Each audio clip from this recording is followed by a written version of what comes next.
मैं फिर से आप सबों के चरणों में प्रणाम करती हूँ। मेरा प्रणाम स्वीकार।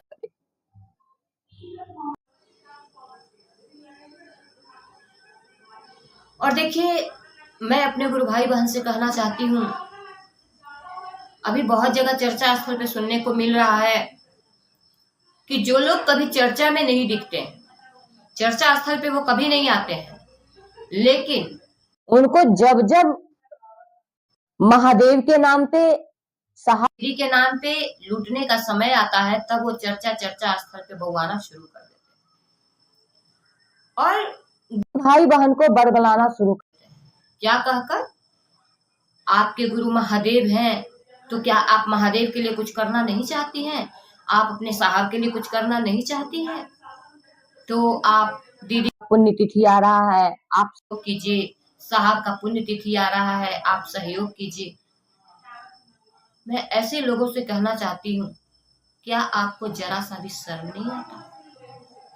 आप यह कैसे सोच सकते हैं कि मेरे साहब दीदी इस धरती पे नहीं?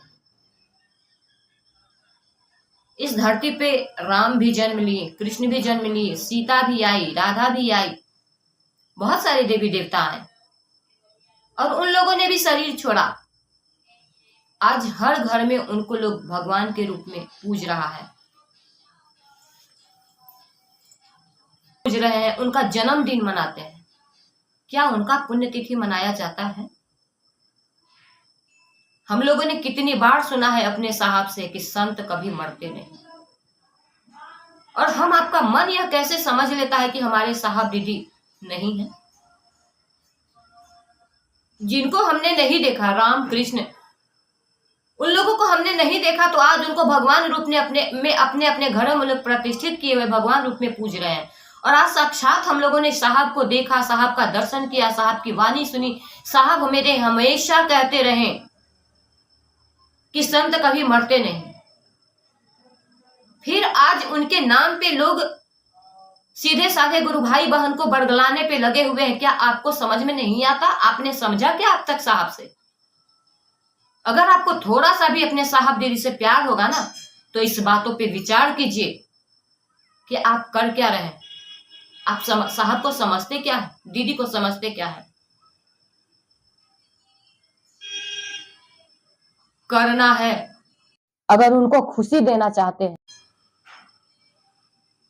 तो हमारे आदर्श, हमारे साहब के उद्देश्य पकड़िए, हमारी दीदी के उद्देश्य को पकड़िए, उनके सपने को पकड़िए। अगर थोड़ा सा भी साहब दीदी से प्रेम है, तो ये सोचिए कि हम ऐसा क्या करें जिससे मेरे साहब दीदी को हम खुशी दे सके, खुश कर सके। और हम लोग बहुत अच्छे से जानते हैं कि हमारे साहब दीदी एक ही काम से खुश हो सकते हैं, जो उनका उद्देश्य है, जो उनका आदेश है, हमारे गुरु का जो आदेश है, उस आदेश पे हम खड़े रहे। उनके उद्देश्य को पूरा करने के लिए हम सभी गुरु भाई बहन मिलकर क्षेत्र में आगे बढ़े। हमारे साहब जो चाहते हैं कि जगत का एक एक व्यक्ति शिव शिष्य हो जाए, हमारा आपका यह संकल्प होना चाहिए, सपना होना चाहिए, ये उद्देश्य होना चाहिए कि सचमुच में हम साहब को अगर थोड़ा सा भी खुशी देना चाहते हैं, तो उनके उद्देश्यों पे चलने का संकल्प लें। और मैं ऐसे गुरु भाई बहन, जो मेरे सीधे साधे गुरु भाई बरगलाया जा रहा है, भैया दीदी, आप लोग इस बात को अपने दिल दिमाग में बिठा लीजिए कि संत कभी मरते नहीं, उनकी मृत्यु नहीं होती। तो आप अपने मन में थोड़ा सा भी यह विचार मत लाइएगा कि आपके साहब दीदी नहीं है। आपको जन्मदिन मनाना है, खुशी से मनाइए, लेकिन उसमें भी आप कीजिए कि हम क्या करें जिससे सच में मेरे साहब दीदी खुश हों। अगर सच में उनको खुशियां देना चाहते हैं, तो क्षेत्रों में निकलिए, महादेव का काम कीजिए, लोगों को सब सचमुच में शिव शिष्य बनाने का काम कीजिए। साहब हमारे कहे ना कि आप मेरे लिए क्या ताली बजाते हैं, दिन मैं आपके लिए ताली बजाऊंगा जिस दिन आपके मन से, आपके दिल से आवाज उठेगी कि मेरे गुरु हैं। उस दिन मैं कहीं भी रहूंगा तो आपके ताली बजाऊंगा, चाहे मैं जहां। तो सचमुच में क्या ऐसे गुरु भाई बहन क्या सच में आप साहब दीदी से प्रेम करते हैं? क्या सच में आप उनके उद्देश्य के लिए सोच रहे हैं? इन हरकतों से तो नहीं लगता कि आप साहब दीदी के उद्देश्य के लिए सोच रहे हैं। इन हरकतों से सिर्फ यही झलकता है कि आप लोगों को दिन का इंतजार रहता है कि कब शिवरात्रि आए, कब साहब का पुण्यतिथि, कब दीदी का पुण्यतिथि आए और पुण्यतिथि के नाम पे हम गुरु भाई बहन को बरगला सके, गुरु भाई बहन से हम पैसा ठग सके। अरे डरिए उस महादेव से, हमारे साहब से डरिए जो हमेशा इस बात को रह गए कि आप जगत बेच के जगत खरीद लीजिए, मैं उसमें आपका साथ दूंगा, लेकिन महादेव को बेच के जगत मत खरीदिए। अगर आप महादेव को बेच के मुर्गा खाते हैं उस पैसे से, तो आपको मुर्गा की तरह हलाल होना पड़ेगा। आपका डर कहाँ चला गया है? अरे डरिए उस महादेव से, डरिए जिस महादेव को क्षेत्र में आप बेच रहे हैं, जिस महादेव के नाम पे आप कटोरा लेके भीख मांग रहे हैं। शर्म कीजिए, अपने आप में ये शर्म होनी चाहिए कि महादेव के नाम को आप बेचने निकल गए हैं।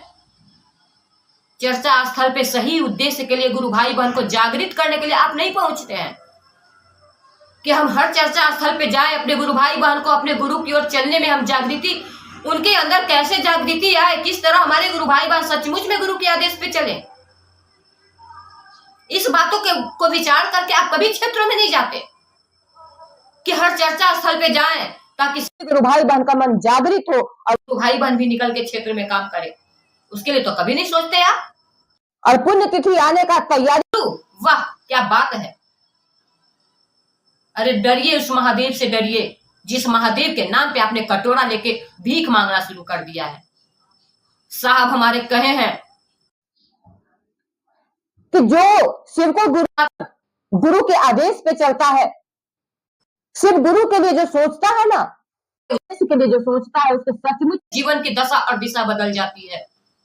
उसके जीवन में ये हमारे साहब का वादा है, जो महादेव का काम करेगा उसके जीवन रहना खाना और पहनना कभी कमी नहीं होगी।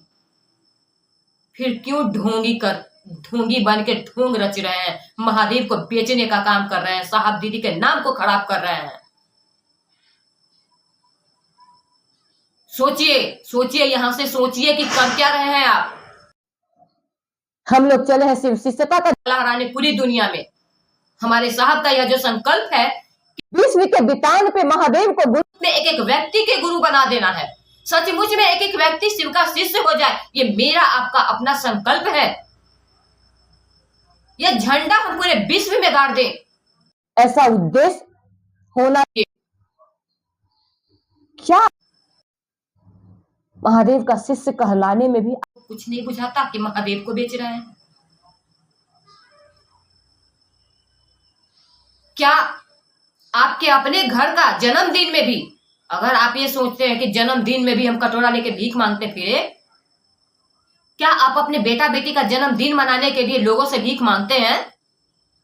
क्या आप अपनी मैरिज एनिवर्सरी मनाने के लिए लोगों से चंदा करते हैं? जब अपनों के लिए, अपने बेटा बेटी अपने लिए नहीं करते हैं, तो महादेव क्या गैर के हैं?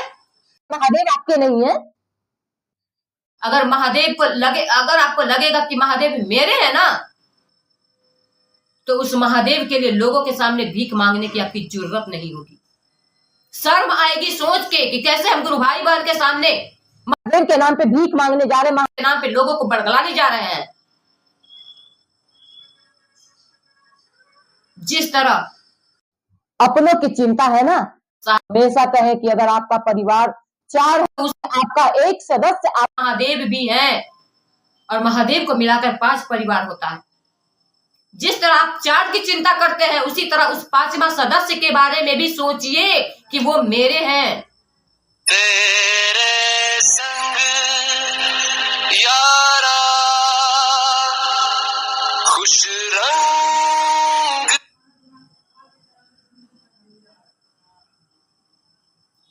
सोचिए, और मैं ऐसे गुरु भाई बहन को कह रही हूं, आपके पास अगर कोई भी गुरु भाई बहन के पुण्यतिथि पे पैसा मांगने आते हैं, आप कह दीजिए संत कभी मरते नहीं और साहब दीदी का कोई पुण्य नहीं।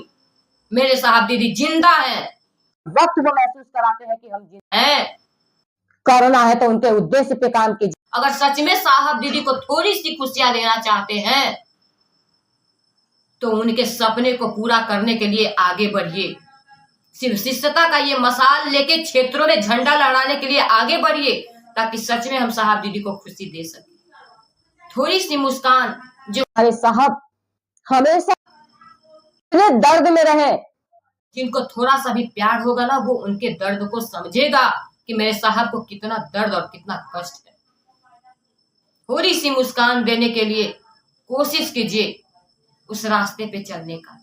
और मैं यही सब वाणी के साथ फिर से आप सबों को प्रणाम करती हूँ। मेरा प्रणाम स्वीकार करें।